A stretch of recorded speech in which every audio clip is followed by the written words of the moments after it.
मैंने मु आपण मानकर जसोदा स्वागत करुँची मो यूट्यूब चैनल जेकेजे लाइफस्टाइल को मु पुणी थे एक नुआ रेसिपी नहीं आसी मसला माछ तरकारी। तो केमिति बनैबी आपण को वीडियोटा रेसिपी वीडियोटा शेयर करुँची एथिपाई कौन कौन इनग्रेडिएंट दरकार ताहा मु कहबी।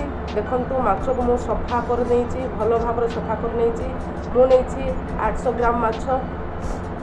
एबे एथिरे मु किछि मसला एथिरे देबी मु एबे अदा रसुण पेस्ट गोटे चामच दे देबी। अदा रसुण पेस्ट गोटे चामच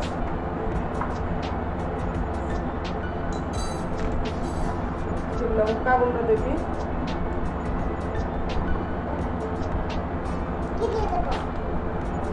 लंका गुंड लुण देबी मुझे लुण देवी हाफ टी स्पून लुण देवी फिर मुझे देवी हाफ टी स्पून गोटे चुटकी खंडे हलदी पाउडर देवी सरिष तेल किसी दूसरी देखिए आपको मिसई देवी भल भाव में मिसईकिना आपको 15 मिनट रखिकिना तेल छाणिले माछ भल टेस्ट आसी थाए। देखो एबे मो माछ को मसला देकी भल मिसई देली सब मसला पकईकी एबे माछ तरकारी करिया को हम कौन कौन सब सामग्री दरकार ताहा मु देखिए आपण मानकु ए वीडियो जदि देखुछंती ताहले प्लीज मो चैनल को सब्सक्राइब करंतु मो वीडियो को लाइक करंतु रेसिपी केमिति लागिला कमेंट करंतु मते सपोर्ट करंतु।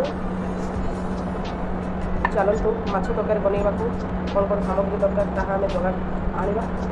नेछि सरिष और सुखिला लंका या मु पानी देके बुतरे देथि 5 मिनट होगला या फुली जब ना ये सरिष और सुखिला लंका को बुतरे की बाटी लेना एटा फुली थी माछर स्वाद बढ़ी थी।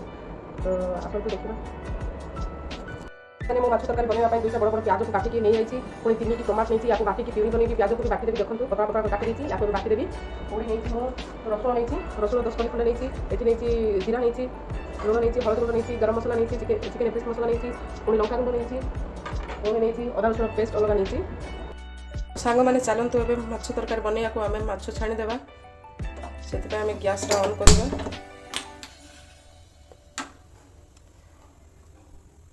सांग मैंने कड़ईटा गरम हो गला एबे माछ छाणीबा तरकारी बनैया को माछ छाणी देवा से मु सरिष तेल नहीं कहीं सरिष तेल टेस्टा भल आसी था। एबे आम माछ को तेल छाणीदेवा दूर पकईदे ना तेल छिटका ऊपर पड़ो एबे आम आपको घूरे कर उल्टेदेवा।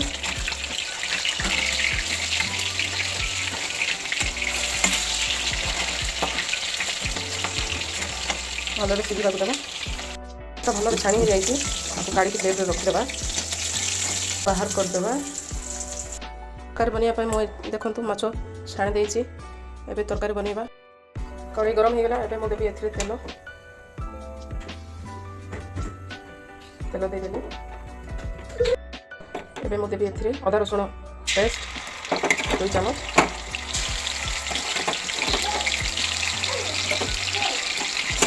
सिंह कषिदे मसला ना जली जीव पुणी पोड़ा गंध आसो भल लगे सिंह कषिदे यहाँ अदा रसुण भल बास्ना आसो और कंचा बास्ना जो पड़ेगा जो आम देवा प्याज बटा रसुण पेस्ट ना कंचा बास्ना पड़ेगा एबे आम देदेबा प्याज बटा। देखो तो मो प्याज को बाटिक नहीं मुदेदेली प्याज बटा भल कषिदेवे तो सांग मैंने मो प्याज देदेली प्याज बटा या भल कषा कंचा गंध जावा पर्यंत कंचा बास्ना पड़ेगा ना तेल छाड़ा स्टार्ट कर से आम गुंड मसला देवा ए। देखो मसला मोर केमती सुखा हो गला कषि हो गला भल ए आम ए गुंड मसला दे कषा मुझे देदेली लंका गुंड हलदी गुंड गोटे चुटकी लुण भल मिसेक कषा देवा टमाटर प्यूरी एमती माछ तरकारी बनैबे ना तो बहुत टेस्ट लगी था बहुत भल लगी था। एबे आम देदेबा टमाटर प्यूरी मु जो टमाटर को बाटिक रखी थी देदेली एमती थोड़े बनाते तरकारी देखिए बहुत भल लगे बहुत टेस्ट लगे। मुझे पानी देदेली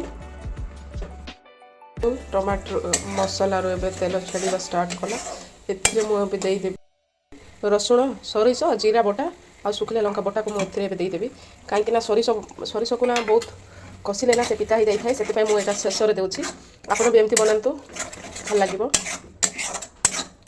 एबे किछि पानी देदेवी मुझे किछि पानी देदेली या ना भल से सीझा देवा बेस सीझी गले ना सरिष बटा ना पिता हो जाए खाई हुए ना वेस्ट हो जाए तो आपको ना किछि समय पर सीझा देवा मसला देखो भलरे फुटी गला एबे एथिरे दे देबा आम माछ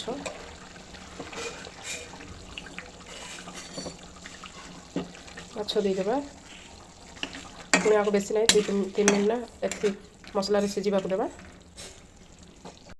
एबे हम पकईदेवा ए गरम मसला चिकेन एवरेस्ट मसला ए मसलाटा देवे ना टेस्ट भल आसी था देदेबा धनिया पत्र भल बासना आसी था। देखो माछ तरकारीटा रेडी हो गला मसला माछ तरकारी एबे हम सर्व करने को रेडी हो गला हमर मसला माछ तरकारी आपण भी एमती बनातु भल लगे।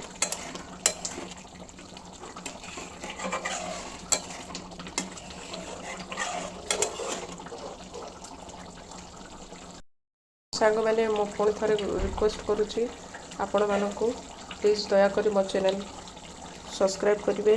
मो रेसिपी वीडियो जदि भल लगी आप लाइक करेंगे कमेंट करेंगे शेयर करेंगे रही पुणी देखा नुआ रेसिपी वीडियो रे पुणी आसबि एक नुआ रेसिपी वीडियो नहीं कि रही बाय टाटा।